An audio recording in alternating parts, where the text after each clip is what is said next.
первоначально она Шемой называлась. Мгм. Вот когда я еще был маленьким, человека хорошо обустроенного, хорошо живущего, чеченцы называли так, Хому Шем Ахсан Дикашволи. Да. Слышал. Определение, я говоришь. Я слышал. Ты живешь хорошо, как Шеме.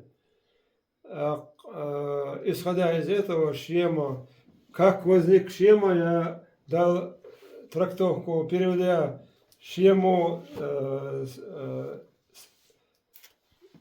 сопоставляя географию, изучая географию местности Сирии, старое название Шема, Шиам, Шиам? Шиам. А, От двух озер, по-моему, это название возникло.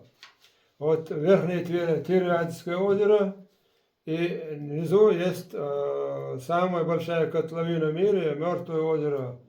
Мертвое озеро. мертвое. 395 метров, по-моему, ниже Мирового океана. Это то, что в Израиле? А? То, что в Ну, Израиле? Палестина, Израиль, Иордания. И вот, переводя топонимы этих названий, я пришел к выводу, Шиам, люди раньше из Месопотамии, или перейдя с Кавказа туда, ходили дальше к северо-западу, к более благодатным землям, к Двуозерью.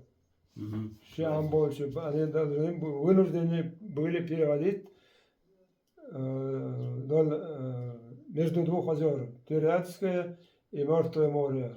Куда идешь? Шиам больше воды, Шиаме, к месту Двуозерья. Иордан, там река же есть, Иордан. Да, есть. Река вытекает с верхнего Тириадского озера в Мертвое море. Иордан, Иордания, Мишлёчтухи, Иордолчи. Да. Сверху вниз течет Иордания.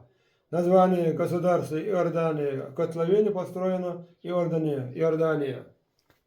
Вот такие топонимические переводы названия местностей на чеченский язык как бы подтверждают, что там жили после потопа и до потопа, наверное, и нахи, говоря на нахском языке. В этом году мы собираемся провести очередную конференцию. Не знаю, где она будет, в Москве или в Санкт-Петербурге. Мы еще с местом не определились. Мы планировали его в мае провести, но мы не сумели собрать определенные средства для того, чтобы провести это. Также к нам не пошли лингвисты наши местные. Ну, правда, может, они не услышали мой клич. Не все же мои ролики смотрят. Я на этой неделе или на следующей неделе обязательно посещу Институт чеченского языка и Академию посещу, чтобы они нам дали одного лингвиста, можно парочку, на эту конференцию. А конференция называется «Язык Ноя», как праотец всех языков мира.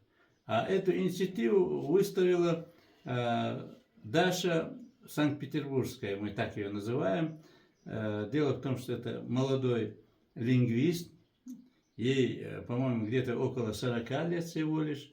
И она на прошлой конференции, в прошлом году, 19 мая, подняла этот вопрос о языке Ноя и пригласила всех лингвистов на очередную конференцию «Язык Ноя» как праязык всех языков в мире, после адамического языка. Дело в том, что до языка Ноя был адамический язык, один в мире, от названия пророка Адама, это где-то салам.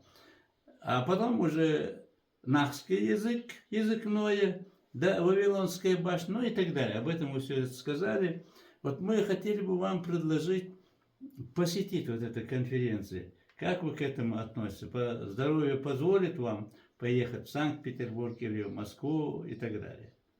Ну, если здоровье позволит, я не глубокий лингвист, не специалист по лингвистике, У нас в Чечне много специалистов и лингвистов.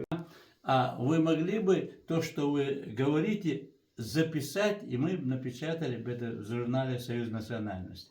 Это же вы можете сделать? Ну, как свою версию, вы же имеете на это право? Ну, у меня это небольшая статейка есть, там статья, я пытаюсь его доработать, как раз о тех фактах, которые я рассказывал, Шиема, Да. Сирия, вот Сайд Хамзат мною и некоторые трактовали его как зеленая равнина. После потопа эта Месопотамская равнина, скорее всего, была болотистая. Люди сначала всегда селились в предгорьях, горах. Поселения в основном в предгорьях. Там с запада, с северо-запада на юго-восток тянется небольшая с географической точки зрения возвышенность, я сейчас название забыл его, и вот там целая полоса есть Саирия, житие людей, полоса жития. Там 8 тысячелетие до нашей эры примерно, поселение до потопа, после потопа, там поселения были, в основном послепотопные. Может быть, от этого Саирия, но разные трактовки можно дать этому слову Саирия, Сирия, мы знаем, свет, сверло. Место, где живет свет. Вот если я в своей работе там, переводя топонимическое название Урартицево, слово Урартово, попытался перевести его на нахский язык. Низине месопотамской низменности люди, перейдя с верховой горы на предгорье, потом на низменности, как в нашей Чеченской республике, сначала в горах жили, потом на плоскость переходили, где богатая растительность, животный мир. Вот там тоже поселив низменность, на низменности более низкое место, и это самая месопотамская низменность, как его конфигурация, окруженная горами, как бы опоясывающие Кана, Аирия, пригоршня, я думаю, вот 2 руки пригоршня.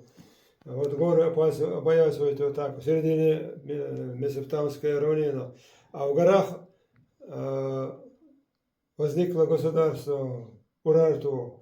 Долго думал я, и вот пришел к выводу. Жители ночь в горах Урарту жило утро. Ты дуини, вот ты видел в горах, когда на равнине еще темно, в горах светло. Да. Вот таким же образом живущие на Месопотамии в горах видели утро. Вот и местность, где обосновали это жители этой местности, начали называть Урарту, Урарту, Арте.